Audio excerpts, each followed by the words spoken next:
Bienvenue dans cette séance de travaux pratiques consacrée à la simulation de la modulation d'amplitude par le logiciel Electronics Workbench. On va réaliser le circuit concernant la modulation d'amplitude. Pour cela, on a besoin d'un générateur de tension sinusoïdale qui va nous donner une tension sinusoïdale de haute fréquence qui sera appelée la porteuse. On va choisir pour ce générateur une tension de 8 volts comme tension efficace. Et comme fréquence, on va choisir 4000 Hz, c'est-à-dire 4 kHz, et 0 pour la phase. Encore un autre générateur de tension sinusoïdale qui va nous donner un signal de basse fréquence pour lequel on va choisir 2 volts pour valeur efficace et 100 Hz comme fréquence. On a besoin d'un générateur de tension continue pour ajouter un décalage à cette tension sinusoïdale. Pour cela, on va prendre un générateur de courant continu et on va lui choisir comme valeur de force électromotrice 4 volts. À savoir que cette tension 4 volts doit être supérieure à la valeur maximale de la tension basse fréquence. On aura aussi besoin d'un oscilloscope pour visualiser les différentes tensions.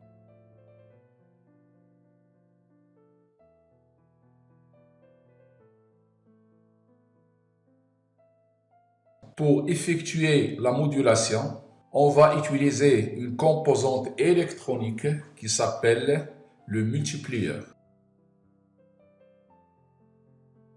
Ce multiplieur va effectuer la multiplication des tensions à l'entrée, haute fréquence et basse fréquence. C'est-à-dire qu'à la sortie, on aura la multiplication de ces deux tensions à un facteur près, c'est 1 volt moins 1. On va brancher l'entrée X à la tension de basse fréquence, à laquelle on va ajouter la tension de décalage 4 volts, c'est la tension continue.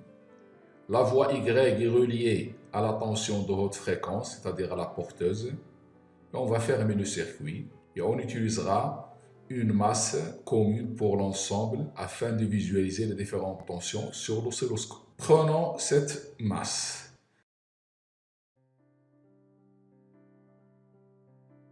On va la mettre ici. Ça sera une masse commune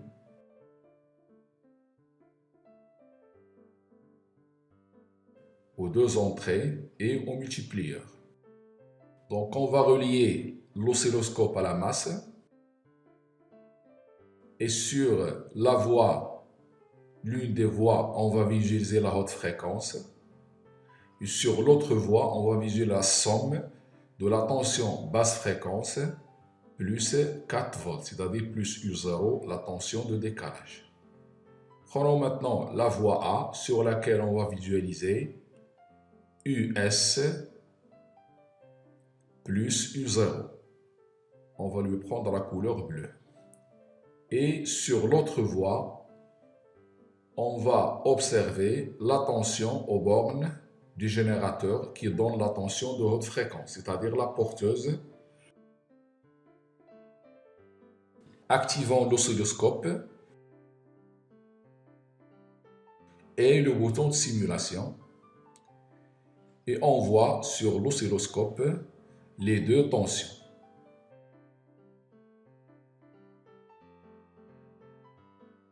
On va changer la base de temps pour que la tension soit visible. Là, on voit les deux tensions, une tension qui est en rouge et l'autre qui est en bleu. La tension en rouge, c'est la tension de la porteuse. Elle a une haute fréquence. Et la tension en bleu, c'est la tension du signal informatif plus U0. Dans un deuxième temps, on va observer la tension à la sortie du multiplieur. c'est-à-dire la multiplication de la tension de haute fréquence fois la somme de la tension basse fréquence plus 4 volts multiplié par un coefficient de 1 volt moins 1 pour respecter les dimensions. On va éliminer la tension de la haute fréquence. On va maintenant visualiser, en gardant bien entendu la tension de basse fréquence.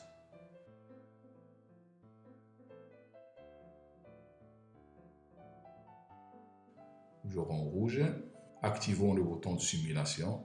Mettons en pause, puis voyons l'écran de l'oscillo. On va maintenant augmenter un peu la sensibilité verticale. Voilà.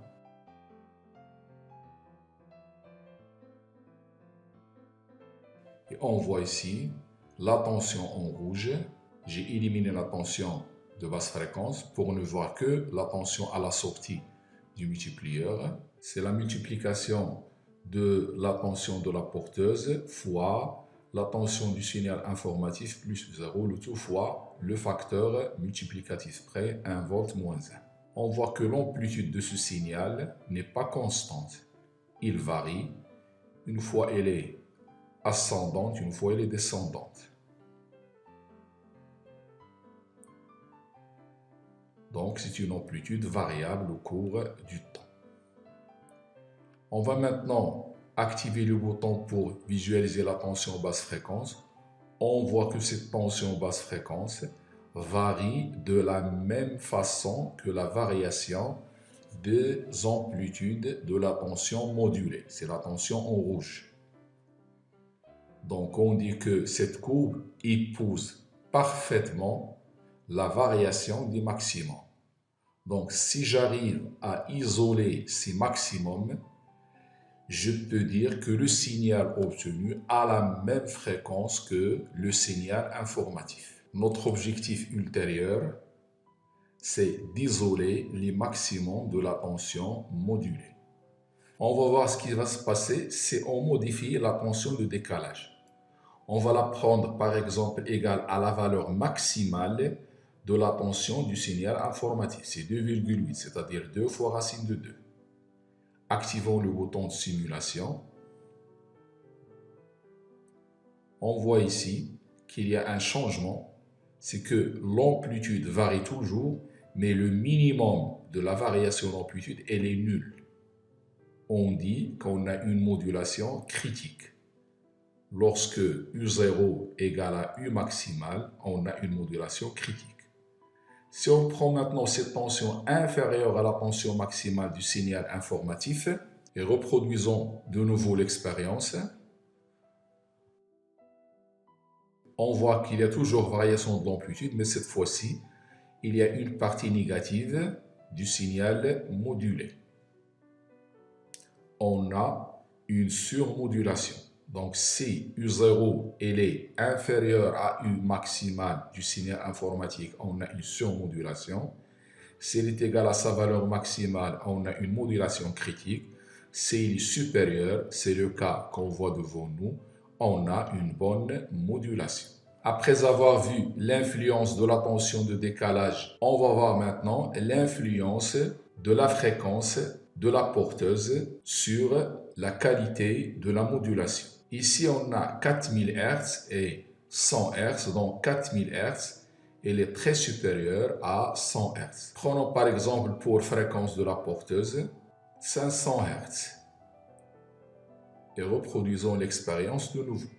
On voit qu'on a une mauvaise modulation, c'est-à-dire que le signal modulé, la variation de son amplitude ne suit plus la courbe en bleu.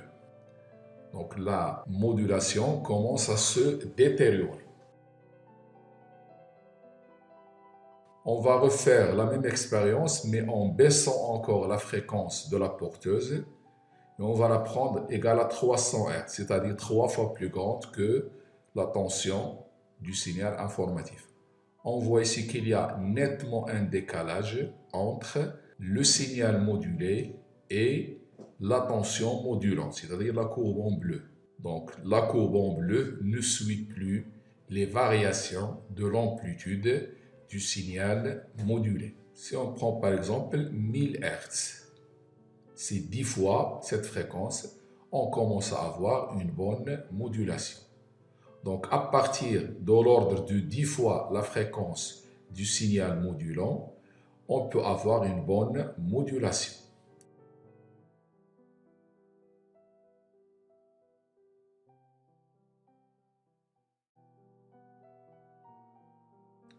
Donc il y a deux conditions pour avoir une bonne modulation. La première, il faut que U0, la tension de décalage, soit supérieure à la tension maximale du signal informatif. Deuxième condition, il faut que la fréquence de la porteuse soit au moins 10 fois supérieure à la fréquence du signal modulant pour avoir une bonne modulation. Merci de votre attention et à la prochaine séance de travaux pratiques consacrée à la démodulation d'amplitude.